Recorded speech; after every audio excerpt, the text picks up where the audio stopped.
अस्सलाम वालेकुम दोस्तों। आज हम एक इम्पोर्टेंट टॉपिक होम्योस्टेसिस को एक्सप्लेन करेंगे। होम्योस्टेसिस को हम इस तरह डिफ़ाइन कर सकते हैं, the ability to maintain the internal environment constant is called homeostasis. यानी होम्योस्टेसिस जानदार चीज़ों की वो सलाहियत होती है जिसकी मदद से वो अपने अंदरूनी माहौल को कांस्टेंट रखते हैं। एक्सटर्नल एनवायरनमेंट के कंडीशंस और कंपोनेंट्स मुसलसल चेंज होते रहते हैं, यानी जो हमारा बैरूनी माहौल होता है उसके कंडीशंस और कंपोनेंट्स यानी अज्जा मुसलसल चेंज होते रहते हैं और ये चेंजेस हमारे इंटरनल एनवायरनमेंट पर भी असरअंदाज होते हैं। तो इसलिए जानदार चीज़ें और हम इन चेंजेस को ओवरकम करने की कोशिश करते हैं। जो सबसे अहम कंपोनेंट्स इंटरनल एनवायरनमेंट के होते हैं, जो एक्सटर्नल एनवायरनमेंट से मुतासर होते हैं, उनमें वाटर, सॉल्यूट और टेम्परेचर होता है। वो प्रोसेस जिसमें वाटर और सॉल्यूट की मिक़दार को एक कांस्टेंट स्टेट पर मेंटेन किया जाए उसको हम ऑस्मो रेगुलेशन कहते हैं।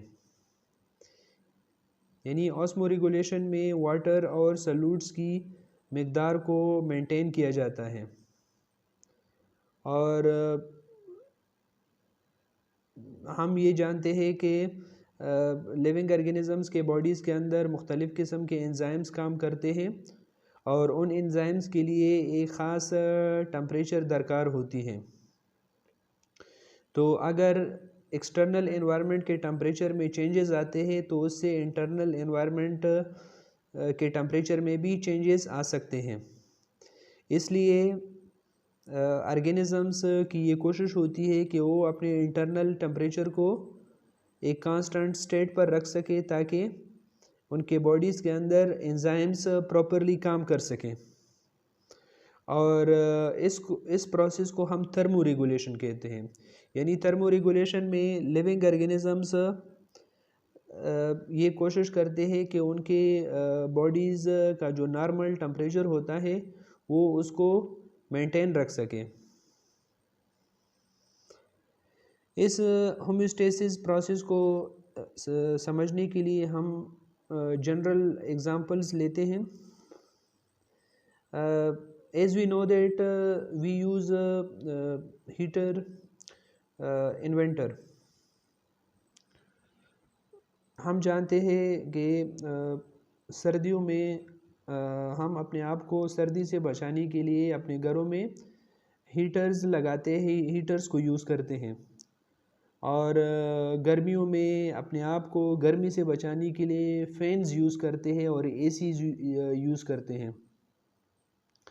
बिल्कुल इसी तरह हमारे बॉडीज़ के अंदर भी ये प्रोसेसेस होते हैं। जब बॉडी के अंदर टेम्परेचर बढ़ने लगता है, बॉडी का जो इंटरनल टेम्परेचर होता है अगर वो बढ़ने लगता है एक्सटर्नल टेम्परेचर ज़्यादा होने की वजह से, तो हमारे बॉडी से पसीना निकलता है, स्वेट निकलता है, जिसकी नतीजे में बॉडी का टेम्परेचर कम हो जाता है और इट बिकम्स नॉर्मल। और सर्दियों में यानी ठंड लगने की सूरत में शिवरिंग का अमल होता है जिससे बॉडी के अंदर हीट